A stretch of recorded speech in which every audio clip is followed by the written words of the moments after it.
आणि आता उरलेले पैसे देखील शेतकऱ्यांना त्या ठिकाणी आपण देतोय। त्या शेतकऱ्याला लाभ द्यायचा, थेट लाभ शेतकऱ्याला द्यायचा, अशा प्रकारचा आपण निर्णय केला। उदयन महाराज बोलत होते आणि बोलता बोलता ते असं म्हणाले की बाबा ही रणजीची टीम आहे आणि मला बाहेर ठेवू नका। महाराज, ही रणजीची टीम नाही, ही आयपीएलची टीम आहे आणि आयपीएलच्या टीमचे मालक तुम्हीच आहे। त्याच्यामुळे कोणाला आत ठेवायचं आणि कोणाला बाहेर ठेवायचं तुम्हालाच ठरवायचं आहे। त्यामुळे तुम्ही आम्हाला ठेवा म्हणजे झालं। पण बोलता बोलता चुकून महाराज शेवटी महाविकास आघाडी म्हणून गेले। आता आमचे मीडियावाले तेवढंच पकडतील, म्हणजे 20 मिनिटं महाराजांनी जे काही सांगितलं त्याच्यावर शेवटचे 2 मिनिटं जे बोलले तेच पकडतील। त्यामुळे त्यांच्या वतीने आताच सांगतो, ते महाविकास आघाडी नाही, ती महायुतीच, हे लक्षात ठेवायचं आहे। पण आज मला अतिशय आनंद आहे की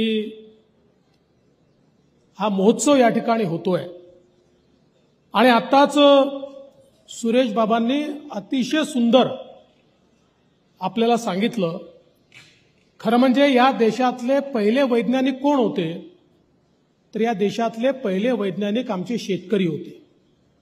ज्या शेतकऱ्यांनी खऱ्या अर्थानं काळ्या आईमध्ये प्रयोग केले आणि त्या प्रयोगातनं सोनं पिकवलं, त्या प्रयोगातनं आपल्याला अन्नधान्याच्या समृद्धीकडे नेलं, त्या प्रयोगातनं आपल्याला वस्त्र मिळतील, आपल्याला अन्न मिळेल, ही व्यवस्था उभी केली। आणि हे सगळं करत असताना अतिशय शास्त्रशुद्ध पद्धतीनं वर्षानुवर्ष आम्ही शेती केली आणि म्हणूनच एक काळ असा होता की आमचा शेतकरी समृद्ध होता। पण गेले काही दशकं आपण पाहतो, विशेषतः जेव्हापासनं मोठ्या प्रमाणात आम्ही केमिकलचा उपयोग सुरू केला आणि त्यानंतर हे खरं आहे की सुरुवातीच्या काळात आमची उत्पादकता मोठ्या प्रमाणात वाढली आणि ती वाढल्यामुळे आम्ही अजून रासायनिक खतं वापरायला लागलो, पुन्हा उत्पादकता वाढली। पण करता करता शेवटी जे नैसर्गिक नसतं ते फार काळ टिकत नाही आणि तीच अवस्था झाली। आपल्याला माहिती आहे की एखादा पैलवान जेव्हा तयार होतो त्यावेळी त्याला खूप मेहनत करावी लागते, पण अलीकडच्या काळात इंजेक्शन घेऊन घेऊन देखील लोक पैलवान होतात। पण इंजेक्शन घेऊन झालेला पैलवान हा टिकत नाही, तो शेवटी एक दिवस कुठल्या तरी रोगाने ग्रसित होतो।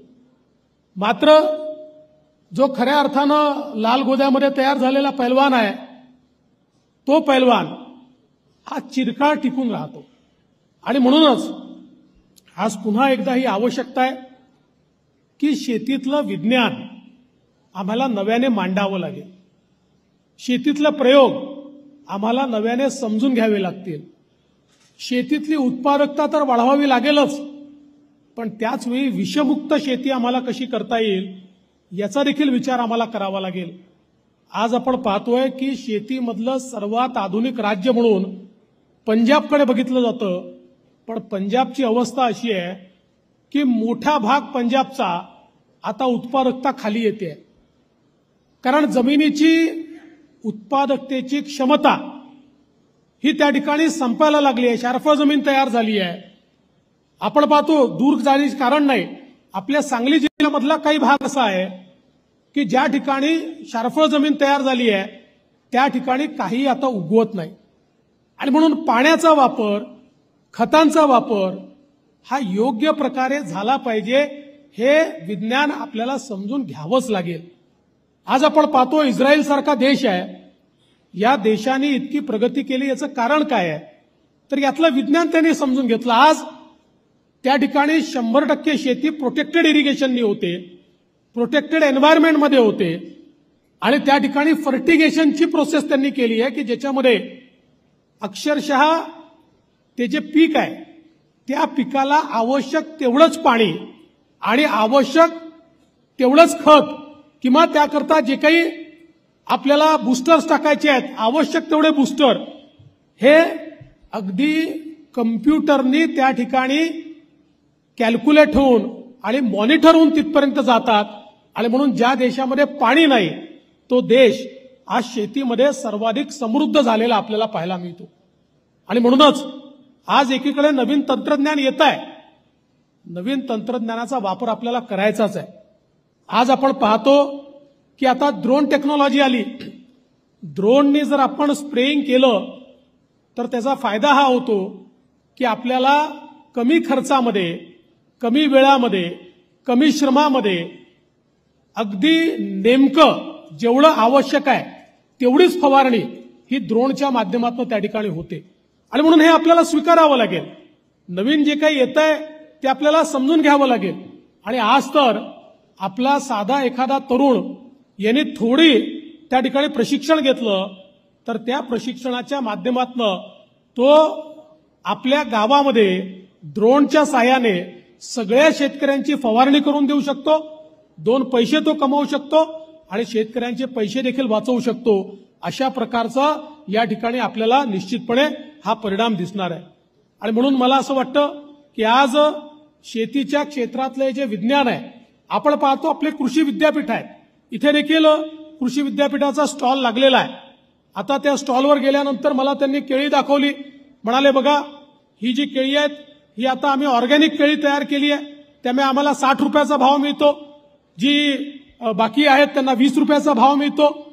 त्यामुळे हा जो काही परिणाम आहे, हळूहळू लोक विषमुक्त शेतीकडे आणि विषमुक्त जेवणाकडे चालले आहेत. आणि म्हणून मला असं वाटतं की हे विज्ञान देखील आपल्याला निश्चितपणे समजून घ्यावं लागेल. आज ऊसाची उत्पादकता वाढवत असताना त्याच्यामध्ये नवीन प्रयोग कसे होतील, त्या ठिकाणी नवीन व्हेरायटीज तयार कशा होतील, त्याच्यामधल्या अंतरामध्ये आंतरपीक आम्हाला कसं घेता येईल, किंवा त्याच्यामध्ये आता आपल्याला माहिती आहे ऊस तोडणीचा एक मोठा प्रश्न निर्माण झालेला आहे. अनेक वेळा टोळ्या मिळत नाही, टोळ्या मिळाल्या तर त्याचे नवीन प्रश्न असतात. त्यामुळे आता हार्वेस्टरचाच उपयोग जास्तीत जास्त करावा लागतो. मग अशा परिस्थितीमध्ये आम्हाला या सगळ्या परिस्थितीतनं कसा मार्ग काढता येईल, या सगळ्या गोष्टी जर शिकायच्या असतील तर अशा प्रकारच्या कृषी प्रदर्शनाची आवश्यकता आहे. आणि त्याचसोबत नुसत्या नवीन व्हेरायटीज तयार करून चालणार नाही, तर त्याला मार्केट देणं आणि त्याचं प्रोसेसिंग होणं हे देखील अत्यंत महत्वाचं आहे. आज कृष्णा परिवाराचं यश सगळ्यात मोठं काय आहे, तर नेहमी पूर्वीच्या काळामध्ये आपल्या देशामध्ये एक चर्चा चालायची, आम्ही कृषीप्रधान देश आहोत, आम्ही कृषीवर भर द्यायचा की उद्योगावर भर द्यायचा, कृषीवर भर द्यायचा की उद्योगावर भर द्यायचा. पण कृष्णा परिवाराने हे दाखवून दिलं की कृषी आणि उद्योग हातात हात घालून चालू शकतात. आणि कृषी आणि उद्योग जेव्हा हातात हात घालून चालतात तेव्हाच शेतकरी समृद्ध होऊ शकतो. आणि म्हणून त्या समृद्ध शेतकऱ्याकरता आज अत्यंत यशस्वी अशा प्रकारचा उद्योग चाललेला आहे. खरं म्हणजे आज या ठिकाणी आपण अप्पासाहेबांच्या जन्मशताब्दीच्या निमित्ताने हा कार्यक्रम या ठिकाणी आयोजित केलाय आणि आज 3 पिढ्या आपण पाहतोय. खरं म्हणजे जे वृक्ष त्या ठिकाणी जो लावला तो वटवृक्षात रूपांतरित झालाय आणि पुढच्या पिढीने म्हणजे सुरेश बाबांनी देखील त्याला नवीन आयाम दिले आणि आता अतुल बाबा त्याही पेक्षा नवीन आयाम हे त्याला देतायत. ही खरोखर मला असं वाटतं अत्यंत महत्वाची गोष्ट आहे. आणि आज या माध्यमातून जी काही शेतकऱ्यांची सामान्य माणसाची सेवा ही त्यांच्या माध्यमातून चालली आहे ही अत्यंत महत्वाची आहे.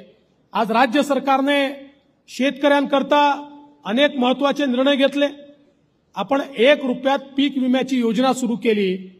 मला आत्ताच या ठिकाणी आपले कृषी अधिकारी सांगत होते की आपल्या जिल्ह्यामध्ये साधारणपणे 40,000 शेतकरी हे पीक विमा घ्यायचे खरीपामध्ये. यावर्षी 2,45,000 शेतकऱ्यांनी पीक विमा आपल्या सातारा जिल्ह्यामध्ये घेतला. रबीमध्ये केवळ 1,500 शेतकरी त्या ठिकाणी पीक विमा घ्यायचे. रबीमध्ये देखील 45,000 शेतकऱ्यांनी पीक विमा घेतला. म्हणजे आज आपण 1 रुपयात पीक विमा दिल्यानंतर विम्याचं कव्हरेज वाढत आहे, विमा घेण्याकडे लोकांचा कल वाढतोय. आणि मला हे देखील सांगितलं पाहिजे की ज्या ज्या भागामध्ये मोठ्या प्रमाणात नैसर्गिक आपत्ती आली, पहिल्यांदा विम्याचे अग्रिम 25% हे शेतकऱ्यांच्या खात्यामध्ये आपण 1 महिन्यामध्ये जमा करण्याचा विक्रम या ठिकाणी केला आणि आता उरलेले पैसे देखील शेतकऱ्यांना त्या ठिकाणी आपण देतोय। आपण नमो शेतकरी सन्मान योजना आणली की ज्या योजनेच्या अंतर्गत केंद्र सरकार आमच्या अल्पभूधारक शेतकऱ्याला 6,000 रुपये देत आहे। आता राज्य सरकारने देखील 6,000 रुपये देण्याचा निर्णय घेतला। मागेल त्याला शेततळे, मागेल त्याला शेतात शेततळ्याचं अस्तरीकरण, मागेल त्याला शेडनेट, मागेल त्याला पेरणी यंत्र, मागेल त्याला ड्रीप, अशा प्रकारची योजना आपण आणली। आता शेतकऱ्याला रांगेत उभं राहण्याची आवश्यकता नाहीये। आपल्या वेबसाईटवर जाऊन त्या ठिकाणी नोंदणी केली, जो नोंदणी करेल त्या शेतकऱ्याला लाभ द्यायचा, कोणालाही रांगेत उभं करायचं नाही, पंचायत समितीच्या चक्रा मारायला लावायच्या नाही, तर थेट लाभ शेतकऱ्याला द्यायचा, अशा प्रकारचा आपण निर्णय केला। आणि मला सांगताना आनंद वाटतो, यावर्षी जेवढे अर्ज आपल्याकडे आले आतापर्यंतचे सगळे अर्ज आपण निकाली काढले आहेत आणि नंतर आलेले अर्ज देखील वर्ष संपायच्या आत आपण, म्हणजे आपलं मार्च पर्यंत चालतं, फायनान्शियल इयर संपायच्या आत 100% अर्ज आपण निकाली काढू आणि ज्या ज्या शेतकऱ्यांनी मागणी केली आहे त्या त्या शेतकऱ्यांना मोठ्या प्रमाणात त्या ठिकाणी आपण त्या प्रकारचे सगळे लाभ देणार आहोत। आज मला हे सांगताना देखील आनंद वाटतो, आपला सातारा जिल्हा असेल, पश्चिम महाराष्ट्र असेल, आज मोठ्या प्रमाणात इरिगेशनचे प्रकल्प, सिंचनाचे रखडलेले प्रकल्प आज आपण त्या ठिकाणी पूर्ण करतो। आता इथनं आम्ही नीरा देवधरच्या उजव्या कालव्याच्या भूमिपूजनाकरता चाललो आहोत। आमच्या जयभाऊंनी वर्षानुवर्ष ज्या जीए कटापूर करता, म्हणजे ते जेव्हापासून निवडून आले, आम्ही एकत्रच त्या ठिकाणी होतो, मी त्यांच्या 1 वर्ष आधी आलो, पण जेव्हापासून ते आले तेव्हापासून मी त्यांचा जीए कटापूरच ऐकायचो, ते एकच विषय मांडायचे सातत्याने, पण आज तेही त्या ठिकाणी पूर्ण होत आहे आणि त्या ठिकाणच्या शेतकऱ्यांना पाणी मिळत आहे। या कृष्णेवरचे जेवढे अर्धवट राहिलेले प्रोजेक्ट होते हे सगळे कृष्णा कोयनेचे प्रोजेक्ट पूर्ण करण्याचं काम हे आपल्या सरकारने केलं। मोठ्या प्रमाणात माननीय मोदी साहेबांनी आणि मागच्या काळात मी मुख्यमंत्री असताना आणि आता इरिगेशन मिनिस्टर असताना सगळा निधी आपण या ठिकाणी दिला। आणि एवढंच नाही तर आपण एक भूमिका मांडली की कॅनलनी पाणी जे जातं त्याच्यामध्ये लॉसेस मोठ्या प्रमाणात आहे आणि म्हणून आता पीडीएन पद्धतीने, म्हणजे पाईप पद्धतीने सगळ्यांना पाणी द्यायचं। त्याचा परिणाम असा झाला, आमच्या दुष्काळी भागामध्ये पाईप पद्धतीने पाणी दिल्यामुळे पाणी वाचलं, त्या पाण्याचं आम्ही फेर नियोजन केलं आणि ज्या गावांना कधीच प्रकल्पाचं पाणी मिळू शकलं नसतं, फेर नियोजनात त्या गावांपर्यंत देखील पाणी पोहोचवण्याचं काम हे आपण आपल्या सरकारच्या माध्यमातून या ठिकाणी केलं। आणि मला विश्वास आहे जय भाऊ, ज्या प्रकारचं काम आपण हातामध्ये घेतलं आहे, पुढच्या काळामध्ये ज्याला सातारा जिल्ह्याचा दुष्काळी पट्टा म्हणायचे तिथे दुष्काळ नावालाही शिल्लक राहणार नाही, अशा प्रकारचं कार्य हे आता निश्चितपणे आपण हातामध्ये घेतलंय। आणि म्हणून सातत्याने शेतकऱ्यांच्या पाठीशी उभं राहण्याचं काम आज आपण मुख्यमंत्री सौर कृषी वाहिनी योजना हातामध्ये घेतली। आपण आता पुढच्या 3 वर्षामध्ये जेवढे आपले कृषीचे इलेक्ट्रिक फीडर आहेत हे सगळेच्या सगळे फीडर हे सौरवर आणतोय। याच वर्षी 4000 मेगावॅटचे फीडर हे आपण सौरवर आणतोय। याचा परिणाम असा आहे, आमच्या शेतकऱ्यांना 365 दिवस दिवसा 12 तास वीज अखंडितपणे आपल्याला देता येईल आणि कुठेही त्या विजेमध्ये खंड पडणार नाही। आणि त्याचा दुसरा फायदा असा आहे, आज शेतकऱ्याला आम्ही वीज देतो, आम्हाला ती 7 रुपयाची पडते, शेतकऱ्यांकडून आम्ही 1.25 रुपया घेतो, म्हणजे जवळजवळ 5-5.5 रुपयाचा त्या ठिकाणी तोटा आपल्याला येतो। पण आपण ज्यावेळेस ही वीज त्या ठिकाणी सोलरची देऊ, आपल्याला ती वीज 3 रुपये ते 3 रुपये 20 पैसे, जास्तीत जास्त 3 रुपये 40 पैशापर्यंत मिळेल। म्हणजे प्रत्येक युनिटच्या मागे आपण त्या ठिकाणी 50% पैसे वाचवणार आहोत। आणि म्हणून हा एक अत्यंत महत्वाकांक्षी कार्यक्रम आमच्या शेतकऱ्यांकरता आपण हातामध्ये घेतलाय। दुसऱ्या टप्प्यामध्ये आपल्या जेवढ्या लिफ्ट इरिगेशन आहेत यांना देखील आम्ही सोलरवर नेतो, जेणेकरून पुढच्या काळामध्ये शेतकऱ्यांना जे आपण पाणी देतो त्या पाण्याचे दर वाढवण्याची आपल्यावर वेळ येणार नाही, ही व्यवस्था देखील येत्या काळामध्ये करण्याचा प्रयत्न आपण निश्चितपणे या ठिकाणी केलेला आहे। आज आपण पाहतोय स्मार्ट सारखी योजना आपण आणली की ज्या योजनेच्या माध्यमातून वर्ल्ड बँकेच्या माध्यमातून 10,000 गावांमध्ये जी गावाची विविध कार्यकारी सोसायटी आहे, या सोसायटीला मल्टीपर्पज सोसायटीमध्ये आणि ॲग्री बिझनेस सोसायटीमध्ये परिवर्तित करण्याकरता त्यांचं ट्रेनिंग द्यायचं, त्यांना पैसे द्यायचे आणि त्या माध्यमातून त्याला ॲग्री बिझनेस सोसायटीमध्ये जोडायचं, जेणेकरून सुरेश बाबा आता जे म्हणाले की नुसतं पिकवून चालणार नाही, मार्केटशी लिंकेज करावं लागेल. मार्केटच गावामध्ये जर आपण तयार करू शकलो आणि संपूर्ण मार्केट हे गावाच्या हातामध्ये, त्या सोसायटीच्या हातामध्ये आपण जर तयार करू शकलो तर निश्चितपणे आज आमच्या शेतकऱ्याला अनेक वेळा जे काही फ्लक्च्युएशनमुळे अडचणी निर्माण होतात त्या अडचणी देखील आपण दूर करणार आहोत. मला याही गोष्टीचा आनंद आहे जे बाबांनी सांगितलं, माननीय मोदीजींच्या सरकारने साखर उद्योगाकरता जे निर्णय घेतले, हे निर्णय देशाच्या इतिहासामध्ये सुवर्ण अक्षराने लिहून ठेवण्याचे निर्णय आहेत. म्हणजे खरं तर जे लोक साखर उद्योगातले होते तेही लोक सत्तेवर असताना निर्णय घेऊ शकले नाही. मोदीजी आल्यानंतर त्यांनीच टीका केली, मोदींना साखरेतलं काय समजतं, पण जे जे निर्णय त्यांनी घेतले नाहीत ते सगळे निर्णय हे मोदीजींनी घेतले आणि साखर उद्योगाला स्थैर्य हे मोदीजींच्या निर्णयांमुळे आज आपल्याला मिळालं. मग तो एमएसपीचा निर्णय असेल, तो त्या ठिकाणी इथेनॉलचा निर्णय असेल, तो त्या ठिकाणी इन्कम टॅक्स रद्द करण्याचा निर्णय असेल, हे सगळे निर्णय मोठ्या प्रमाणात शेतकऱ्याच्या जीवनामध्ये परिवर्तन घडवणारे निर्णय आहेत. आणि म्हणून मला असं वाटतं की आज शेतकऱ्यांच्या पाठीशी आपलं सरकार अत्यंत ताकदीने उभं आहे आणि त्याचवेळी आमच्या शेतकऱ्यांना आधुनिक अशा प्रकारचं सगळं तंत्रज्ञान मिळालं पाहिजे. याकरता अतुल बाबा, तुम्ही हा जो पुढाकार घेतलेला आहे, मी तुमचं मनापासून अभिनंदन करेल. अतुल बाबा हे केवळ राजकारणी नाही आहेत, तर राजकारणाच्या व्यतिरिक्त जनसामान्यांचं कल्याण कसं होईल अशा योजना राबवणारे. आणि आपण बघितलं असेल कोविडच्या काळामध्ये गरिबाची जी सेवा कृष्णा परिवाराने केली, विशेषतः हॉस्पिटलने केली, ही खरोखर नेहमीच लोकांच्या लक्षामध्ये राहील. त्यामुळे ही जी संवेदना तुमच्यामध्ये आहे, ही संवेदना अत्यंत महत्वाची आहे. आणि म्हणून या ठिकाणी तुम्ही ही मागणी केली की छत्रपती शिवाजी महाराज स्टेडियम आहे आणि त्याची अवस्था जरा काही ठीक नाही आहे आणि तुमच्या मागणीला प्रत्यक्ष छत्रपतींनी या ठिकाणी पाठिंबा दिलाय. आता महाराजांची आज्ञा आल्यानंतर आमच्यासारख्यांनी काय करायचं, ऐकावंच लागेल. त्यामुळे काळजी करू नका. मी तुम्हाला आज आश्वस्त करतो, लवकरच या स्टेडियमचा पूर्ण आराखडा तयार करून एक अत्यंत चांगलं आधुनिक स्टेडियम हे या ठिकाणी तयार करण्याचं काम केलं जाईल. मला सांगण्यात आलंय की या प्रदर्शनामध्ये 42 लाख रुपयाचा बैल आलेला आहे.